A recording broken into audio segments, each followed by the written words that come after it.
उत्तराखंड का 25 साल का एक नौजवान, नाम था कमल। उत्तराखंड में भी डबल इंजन की भाजपा की सरकार, और जहां पर वो नौकरी कर रहा था वहां पर तो भाजपा की 4 इंजन की सरकार। लेकिन कमल मर गया। कमल के परिवार के लोग रात भर अलग अलग थानों में खाक छानते रहे।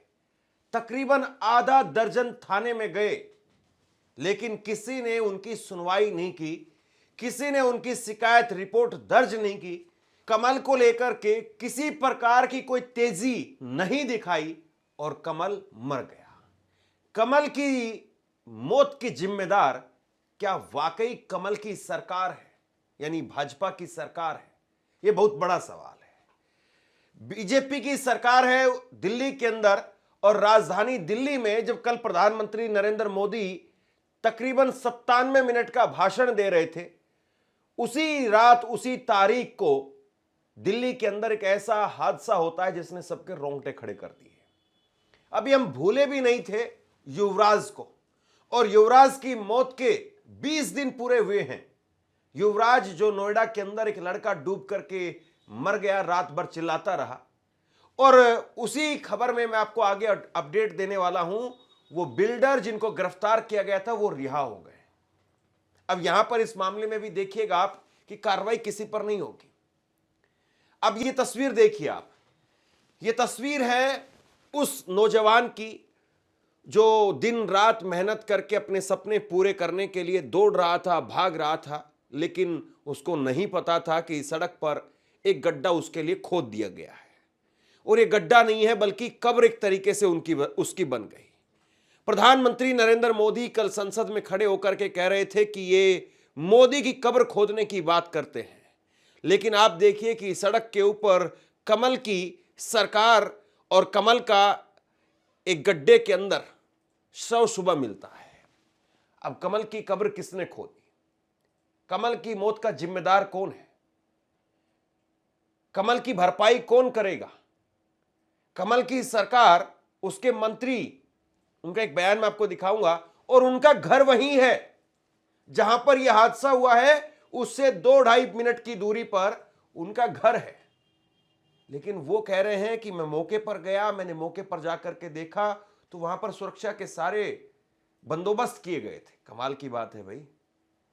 अब उस लड़के को ही जिम्मेदार ठहरा दोगे क्या? इस लड़के ने ना कोई अभी तक कोई ऐसी रिपोर्ट सामने आई कि कोई शराब पी थी, कुछ ऐसा, क्योंकि युवराज मामले में इसी तरह से तर्क दिया गया था, बाद में उसकी सीसीटीवी फुटेज वगैरह वायरल कर दी गई, लेकिन इस मामले में ऐसा कुछ भी नहीं था। और दिल्ली में तो धुंध वगैरह का भी ऐसा कुछ वो नहीं था, कल मौसम साफ था। लेकिन सवाल यह कि फिर ये ऐसा कैसे हो गया? रात को 11:53 पर आखिरी फोन जाता है कमल का अपने परिवार के लोगों के पास में, और कमल जो है वो फोन करके कहता है कि मैं डिस्ट्रिक्ट सेंटर पर पहुंच गया हूं, जनकपुरी में जहां पर यह हादसा हुआ उससे कुछ दूरी पर ही डिस्ट्रिक्ट सेंटर है, और मैं वहां पर पहुंच गया हूं और बस महज 10-15 मिनट में घर पहुंच जाऊंगा। उसने परिवार वालों से यह कहा। 12 बजे के आसपास ये रोजाना आता था, जहां से ये आता था ये उसका रोजाना का रूट था। 3 साल पहले ही जन्मदिन के ऊपर उसने ये मोटरसाइकिल खरीदी थी, लेकिन कमल को क्या पता था कि ये मोटरसाइकिल जो उसके जन्मदिन पर उसको गिफ्ट मिली है, उस मोटरसाइकिल के साथ में ही वो इस दुनिया से चला जाएगा। जिस रूट से वो रोजाना आता है उसी रूट में, उसी सड़क में एक ऐसा गड्ढा उसका इंतजार कर रहा है जिस गड्ढे में वो हमेशा के लिए दफन हो गया। ये कमल 25 साल का नौजवान था, और ये HDFC बैंक के कॉल सेंटर में काम करता था, और HDFC कॉल सेंटर में ये जब काम करता था तो संभवतः इसकी इसी वक्त में छुट्टी होती थी। और इस मामले के अंदर इसके एक दोस्त ने बताया, मैं इसके बयान जो है सुन रहा था एक चैनल पर, और उसमें जो है इसका दोस्त कहता है कि हम लोगों ने जगह जगह जाकर के छानबीन की, अलग अलग थानों में गए, और अलग अलग थानों में जाकर के हमने रिपोर्ट दर्ज करवाने की कोशिश की। हमने पुलिस को कहा कि आप चल करके हमारे साथ में ढूंढने का काम करिए। हम जनकपुरी थाने में गए, सागरपुर थाने में गए, विकासपुरी थाने में गए, रोहिणी थाने में गए, 6 थानों में हम चले गए। लेकिन कहीं पर भी हमारे साथ में कुछ चलने के लिए तैयार नहीं हुआ। आप आज तक की खबर देखिए, आज तक की इस खबर में भी इनका बयान छपा है। दिल्ली में रात में 6 थानों में पुलिस ने नहीं सुनी बात। 7वें थाने में कहा गया कि ऐसे लड़के रोज खोते हैं, सुबह लाश मिलती है। दिल्ली की सड़कों पर एक युवक गड्ढे में गिर करके मर गया और उसका पिता पूरी रात बेटे को ढूंढता रहा। 6 थानों के दरवाजे खटखटाए, लेकिन कहीं भी सुनवाई नहीं हुई। सवाल पूछे गए, शक जताए गए, मदद नहीं मिली। सुबह जब पुलिस का फोन आया तब कमल जिंदा नहीं था। यह सिर्फ एक हादसा नहीं है, बल्कि सिस्टम की बेरुखी का आईना है। अलग अलग थानों में जब ये जा रहे थे तो उन्होंने कहा कि भाई कल सुबह 11 बजे आना, अब तो कुछ नहीं हो पाएगा। 24 घंटे तो कम से कम लगते हैं, क्या पता इधर उधर वो चला गया होगा। लेकिन परिवार के लोग कह रहे थे कि साहब उसका मोबाइल नंबर लगातार बज रहा है, आप एक बार जरा ढूंढने की कोशिश कीजिए। और यहां पर परिवार के लोगों ने बताया कि जब हमने पुलिस से कहा तो पुलिस ने हमें एक बार लोकेशन दी और पुलिस ने हमारे फोन पर वो लोकेशन भेजी, लेकिन हम लोकेशन को खोलते उससे पहले ही पुलिस ने वो लोकेशन डिलीट कर दी। यानी पुलिस को पता चल गया था कि वो लड़का एग्जैक्ट इस वक्त में कहां है, लेकिन पुलिस ने ये कहते हुए लोकेशन डिलीट कर दी कि हम सुरक्षा कारणों की वजह से ये लोकेशन आपको नहीं दे सकते। फिर पुलिस ने कहा कि चलो हमें बता दो, हम देख लेते हैं, हम कोशिश कर लेते हैं। फिर पुलिस ने एक पॉइंट बता दिया कि आप उस पॉइंट पर चले जाओ और उसके आसपास 200 मीटर के दायरे में आप ढूंढ लो जाकर के, अगर ढूंढ सकते हो तो। फिर परिवार के लोग, परिवार में उसके जो है वो माता पिता थे और उसके जो दोस्त थे, मोहल्ले के लोग थे, वो सब लोग पूरी रात ढूंढते रहे। अलग अलग पार्क में जाकर के, कहीं सड़क पर जो है कोई एक्सीडेंट तो नहीं हुआ है, वहां जाकर के बाइक लेकर के पूरी रात इधर से उधर दौड़ते रहे। सुबह 7 बजे तक पूरा परिवार इधर से उधर दौड़ते रहा, ढूंढते रहा, लेकिन कहीं कुछ सुराग नहीं मिला। और आखिरकार सुबह 7:30 बजे आज एक महिला अपने बच्चे को स्कूल में छोड़ने के लिए जाती है और उस वक्त में वो गड्ढे के अंदर देखती है तो गड्ढे में उसको एक मोटरसाइकिल पड़ी हुई दिखाई देती है। तब उस महिला ने पुलिस को फोन किया कि ऐसे ऐसे गड्ढे में एक आदमी पड़ा हुआ दिखाई दे रहा है। फिर वहां पर पुलिस आती है, पुलिस फिर घर वालों को फोन करती है और फिर जो है ये सारा मामला खुलता है कि आपका लड़का यहां पर पड़ा हुआ है। आप सोचिए कि आप देश की राजधानी में रह रहे हैं, दिल्ली में रह रहे हैं, कहीं पर गांव में बताएंगे ये लड़का भी उत्तराखंड पौड़ी का था, ये वहां पर भी अपने गांव में कहता होगा कि नहीं बेटा दिल्ली में नौकरी करता है, 25 साल का नौजवान था। लेकिन दिल्ली मौत का गड्ढा बन गई है साहब। अभी 2 दिन पहले ही ये खबर खूब वायरल हुई कि दिल्ली के अंदर 15-17 दिनों के अंदर 800 से ज्यादा लोग वो किडनैप कर लिए गए हैं। दिल्ली पुलिस उस पर सफाई दे रही है कि नहीं नहीं ये आंकड़ा ऐसे नहीं है, ऐसे है, ऐसे नहीं है, ऐसे है। सफाइयां उस पर दी जा रही है। और ये दिल्ली पुलिस का जो है वो जीते जागते उदाहरण सामने आ गए कि किस तरीके से कार्रवाई हो रही है। इस घटना ने एक तरीके से सिस्टम को खोल करके रख दिया है। अब इस मामले में देखिए आप, दिल्ली सरकार के मंत्री जिनका वहां पर घर है, आशीष सूद जिनका नाम है, आशीष सूद जनकपुरी के इलाके में ही रहते हैं और इन्होंने कहा है कि बहुत दुखद घटना है, मैं खुद दुख की घड़ी में मृतक परिजनों के साथ में हूं, मैं उनको भरोसा दिलाना चाहता हूं। मैंने वहां जाकर के, गौर से सुनिए, मैंने वहां जाकर के 2 घंटे तक मौके का मुआयना किया है। मुझे वहां सभी सुरक्षा के उपाय दिखे, लेकिन फिर यह कैसे हादसा हो गया, इसकी जांच के लिए मैंने जल बोर्ड को एक कमेटी बनाने के लिए कहा है। जो भी दोषी होगा उसके खिलाफ कार्रवाई की जाएगी। मंत्री साहब क्लीन चिट दे रहे अपनी सरकार को कि मैंने 2 घंटे मौके पर जाकर के मुआयना किया है और मैंने देखा कि वहां पर सुरक्षा के सारे इंतजाम किए गए। तो ये लड़का आसमान से आकर के गिर गया क्या? अब जरा तस्वीर देखिए आप, ये तस्वीर देखिए, इस लड़के की मोटरसाइकिल वो निकाली जा रही है और ऐसा लगता है इस मोटरसाइकिल में कोई बहुत ज्यादा नुकसान नहीं हुआ है। 3 साल पुरानी नई मोटरसाइकिल है ये और इस मोटरसाइकिल के अंदर कोई खास नुकसान दिखाई नहीं दे रहा है। और इसी मोटरसाइकिल को निकाल करके पुलिस जो है सुबह वहां से क्रेन से निकाला गया इसको और निकाल करके पैदल पैदल पुलिस जो इसको लेकर के जाती है। अब कुल मिलाकर के जो सोचने वाली बात है, मोटरसाइकिल की जो स्थिति देखें, अब जरा देखिए मेरे साइड में ये विजुअल आपको दिखाई दे रहा है। इस विजुअल को अगर आप देखें, इस तस्वीर को अगर आप देखें, जिस तरीके से मोटरसाइकिल को निकाला गया, उसके बाद में पुलिस वाले चला करके आराम से ले जा रहे हैं, ऐसा लगता नहीं है कि मोटरसाइकिल की स्पीड कोई बहुत ज्यादा रही होगी, क्योंकि अगर बहुत ज्यादा स्पीड अगर रही होती तो मोटरसाइकिल पूरी तरह से खत्म हो जाती।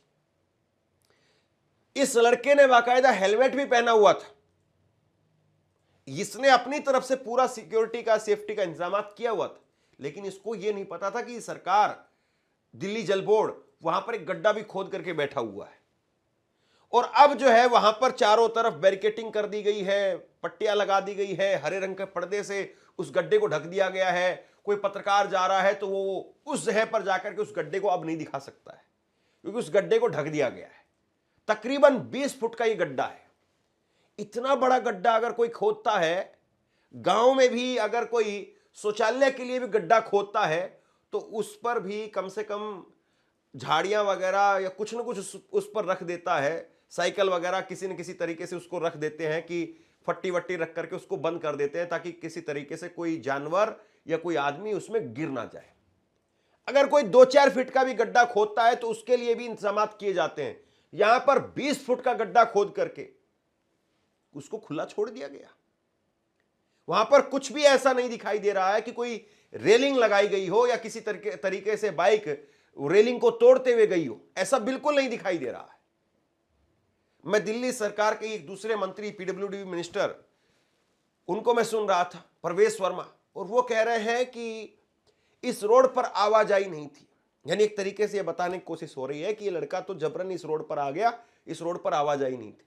अब जरा एक वीडियो देख लीजिए आप, और इस वीडियो में कुछ लड़के हैं, सौरभ भारद्वाज ने वीडियो शेयर की है, आम आदमी पार्टी के पूर्व मंत्री हैं वो, उन्होंने वीडियो शेयर की, और वो कह रहे हैं कि भाई ये यहां पर गड्ढा है और इस गड्ढे से महज कुछ मिनट की दूरी पर मंत्री साहब का घर है, बीजेपी के मंत्री साहब का घर है। पर पीछे हो जाए। ये वो गड्ढा है जिसके अंदर कल रात को एक युवा लड़के की गिरने के बाद डेथ हो गई है, और ये जनकपुरी विधानसभा के अंदर मैं दिखाना चाह रहा हूँ आपको कि ये भारतीय जनता पार्टी के प्रशासन का फेलियर है। ये दुर्घटना नहीं, एक हत्या की गई है जो भारतीय जनता पार्टी की ट्रिपल इंजन सरकार के माध्यम से की गई है। और ये वो जगह है जहाँ से विधायक जो है वो मंत्री है यहाँ के दिल्ली के पावरफुल आशीष सूद, और उनका घर भी जो है वो आप देखेंगे बहुत ही यहाँ से नज़दीक है। मैं अभी उनका घर दिखाता हूँ आपको कि जिस जगह ये दुर्घटना हुई है वो विधानसभा जो है, यहाँ से जो विधायक है वो दिल्ली के मंत्री है आशीष सूद, और ये गड्ढे की लोकेशन है। और अभी मैं आपको दिखाता हूँ उनका घर कहाँ पर है, कितना नज़दीक है यहाँ से। बिल्कुल घर जो है वो बहुत ही नज़दीक उनके जो है वो अभी हम लोग जा रहे हैं उनके। ये देखिए आप, पूरा बुरा हाल देखिए, पूरी विधानसभा के अंदर ये हाल है। देखिए आप, ये एक दिन का काम नहीं है, ये लगभग जो काम है 8-10 महीने से इसी तरीके से पूरी विधानसभा जनकपुरी का बुरा हाल है। अब यहां पर ये आगे ले जाकर के दिखाते हैं कि साहब देखिए मंत्री साहब यहां रहते हैं। अब सोचिए कि मंत्री के इलाके में 5 मिनट की दूरी भी नहीं है उनकी, और उनके इलाके में इस तरीके से हो रहा है। क्या उनके पीए या और बाकी जो उनके ऑफिस में, घर में सफाई करने वाले या उनके ड्राइवर जो आते होंगे वो नहीं देखते होंगे? उनको नहीं पता होगा कि इलाके में क्या चल रहा है? और यहां तो जिस तरीके की अभी आपने तस्वीर देखी है, उसमें धूल काफी लंबे वक्त से जो दिखाई दे रही है कि काफी लंबे वक्त से जो है इस सड़क पर काम चल रहा था। अब पिताजी को आप सुनिए, ये उस लड़के के पिता है, वो कह रहे हैं कि प्रशासन और दिल्ली जल बोर्ड वो बेटे की मौत का जिम्मेदार है। अब इतना ही बोल पाएगा एक पिता, और इससे ज्यादा क्या बोल पाएगा? मैं इस पिता को सुन रहा था, इसके पिता ने कहा कि अब इससे ज्यादा मुझे कुछ नहीं बोलना, मुझे कुछ काम है, छोड़ करके चले गए वो मीडिया वालों को। बस केवल इतना ही कहा कि प्रशासन और दिल्ली जल बोर्ड जो है वो जिम्मेदार है। अब दिल्ली जल बोर्ड जो है वो कार्रवाई के नाम पर 3 इंजीनियर्स को हटा दिया गया है, ये कहा जा रहा है, सस्पेंड कर दिया गया है। आप बताइए कि हर रोज ऐसा ही होता रहेगा? और दिल्ली में आकर के आप इतना टैक्स दे रहे हैं, इतना महंगा रहने का जो है वो आप घर का किराया दे रहे होंगे, खाना इतना महंगा है, हर चीज महंगी है, और दिल्ली में आप रह रहे हैं और दिल्ली में आपको क्या मिल रहा है? देश की राजधानी में आपको मौत मिल रही है। देश की राजधानी में गड्ढे वो आपका इंतजार कर रहे हैं। अरविंद केजरीवाल ने इसको लेकर के लिखा कि यह हादसा नहीं बल्कि हत्या है। नोएडा की घटना से भी बीजेपी ने कुछ सबक नहीं सीखा। घोर लापरवाही और गैर जिम्मेदार रवैया अब बीजेपी सरकारों की पहचान बन चुका है, जिसका खामियाजा आम जनता भुगत रही है। ईश्वर उस परिवार को शक्ति दे जिसने सरकार की लापरवाही की वजह से अपना बच्चा खो दिया है। सबसे बड़ी बात यह है कि इस मामले में अभी तक कोई मुआवजे का ऐलान हुआ हो वो भी नहीं दिखाई दे रहा है। मैं खबर काफी देर से सर्च कर रहा था इसको लेकर के कहां पर क्या क्या अपडेट्स आ रहे हैं, लेकिन कहीं कोई मुआवजे का ऐलान मुझे नहीं दिखाई दिया। और मंत्री साहब जिनका घर बगल में ही है वो कह रहे हैं कि मुख्यमंत्री इस पर कुछ उपयुक्त जो है वो बयान देंगे। भाई कमाल है साहब, मतलब क्या ही कहा जाए फिर। जिस समय कल राज्यसभा में मोदी जी 97 मिनट की अपनी स्पीच में लंबे लंबे जुमले फेंक रहे थे, विकसित भारत के सपने दिखा रहे थे और चौथी अर्थव्यवस्था पर डंका पीट रहे थे, उस समय दिल्ली का रहने वाला एक युवा कमल अपने ऑफिस से, अपने दफ्तर से काम करके, मेहनत करके घर लौट रहा था। जनकपुरी में दिल्ली जल बोर्ड ने एक बड़ा सा गड्ढा खोदा हुआ था और उस गड्ढे में वो बाइक सहित गिर गया और उसकी दर्दनाक मौत हो गई। परिवार वाले उसको पूरी रात ढूंढते रहे, थाने तक गए, थाने वालों ने बोला सुबह आना, और अंततोगत्वा उनको कमल की लाश मिली। अभी कुछ ही दिनों पहले नोएडा में युवराज मेहता नाम का एक युवक अपनी गाड़ी के साथ पानी से भरे गड्ढे में गिर गया था और तिल तिल करके उसकी मौत हो गई। 2.5 घंटे तक पूरा प्रशासन, पुलिस, एसडीआरएफ, फायर डिपार्टमेंट वहां तमाशबीन बना रहा। यह विकसित भारत की असलियत है, यह डबल इंजनों की असलियत है। आप करते रहिए चौथी अर्थव्यवस्था और तीसरी अर्थव्यवस्था और हर तरह के जुमले की बात, लेकिन जिस देश का युवा गड्ढे में गिर जानों से मर रहा है उस देश को विश्व गुरु तो नहीं कहा जा सकता। आपके जुमलों की खोखली असलियत ये मौतें जरूर खोलती हैं, लेकिन मुझे नहीं लगता कि आपको इससे कोई फर्क भी पड़ता है। मोदी जी 20 दिन पहले ही युवराज उसकी मौत हो गई। 17-16 जनवरी की रात को जो है उसकी मौत हुई थी और आज 6 फरवरी है। और अब जो है खबर सामने ही आ रही है, आप अपनी स्क्रीन पर देखिए। युवराज मेहता की मौत के मामले में आरोपी बिल्डर को रिहा कर दिया गया है। 17 जनवरी की रात नोएडा सेक्टर 150 में युवराज मेहता की गाड़ी गहरे गड्ढे में गिर गई थी। इस हादसे में युवराज की मौत हो गई और मामले में एक्शन लेते हुए पुलिस ने आरोपी बिल्डर को गिरफ्तार किया था। अब इस मामले में नया अपडेट आया है। हाईकोर्ट ने आरोपी बिल्डर अभय कुमार को रिहा करने का आदेश दिया है। इस मामले में 2 और आरोपी रिहा हो चुके हैं। तो भैया अभी मतलब महीना भी नहीं बीता, जो बिल्डर था, मेन आरोपी था, उसको रिहा कर दिया गया। 2 आरोपी पहले ही रिहा हो गए हैं और जो इंजीनियर वगैरह छोटे मोटे जो कर्मचारी थे जिनको सस्पेंड किया गया था वो कुछ दिन के बाद में बहाल हो जाएंगे और लोग भूल ही जाएंगे। आप और हम कहीं और कुछ बात कर रहे होंगे। सोचिए जिसके ऊपर बीतती है उसका क्या हाल होता होगा। वो पूरी उम्र नहीं भूल सकता है उस बात को, लेकिन बस जिम्मेदारी है ही नहीं। एक तस्वीर जरा और देखिए आप। अगर ये 2 बच्चे भाई इस नाले में गिर गए तो कौन जिम्मेदार होगा? ये है हमारे मुंडका विधानसभा के स्वर्ण पार्क की तस्वीरें, उस दिल्ली की तस्वीरें, उस देश की तस्वीरें जो चौथी सबसे बड़ी अर्थव्यवस्था है। राजधानी दिल्ली के बदतर हालात हैं, सच में बहुत बदतर हालात हैं। दिल्ली के पीडब्ल्यूडी मिनिस्टर जहां से आते हैं प्रवेश वर्मा, इनके गांव के खुद बहुत बदतर हालात हैं। मुंडका के वहां पर बहुत भयंकर तरीके से जाम लगता है। अभी कुछ वक्त पहले एक दिल्ली के अंदर और कॉलोनी, शर्मा कॉलोनी, वो वायरल हुई। वहां पर पानी जो है वो भराव है। आप देश की राजधानी में एक तरफ जो है खड़े होकर के बोलते हैं कि नहीं साहब हम देश को विश्व गुरु बना रहे हैं, और दिल्ली में सारे सांसद भाजपा के हैं, मुख्यमंत्री भाजपा, प्रधानमंत्री भाजपा, 4-4 इंजन की सरकार लगी हुई है। और फिर बताइए आप दिल्ली के लोगों को क्या मिल रहा है। और इस मामले में भी आप लिख करके रख लीजिए, इस मामले में किसी का इस्तीफा नहीं होगा, किसी का इस्तीफा नहीं होगा। और ऐसी कोई खबर फिर आ जाएगी सामने और हम फिर यही कहेंगे कि युवराज मेहता, फिर उसके बाद दिल्ली और फिर उसके बाद वो चलता रहेगा साहब, रुकना चाहिए ये। इससे पहले कि उस गड्ढे में आप और हम में से कोई अंदर पाए, आवाज उठाइए, सरकारों से सवाल पूछिए। सरकारों का काम है इन गड्ढों को बंद करना, और अगर कहीं पर कुछ काम चल रहा है तो उसके लिए प्रॉपर व्यवस्था करना।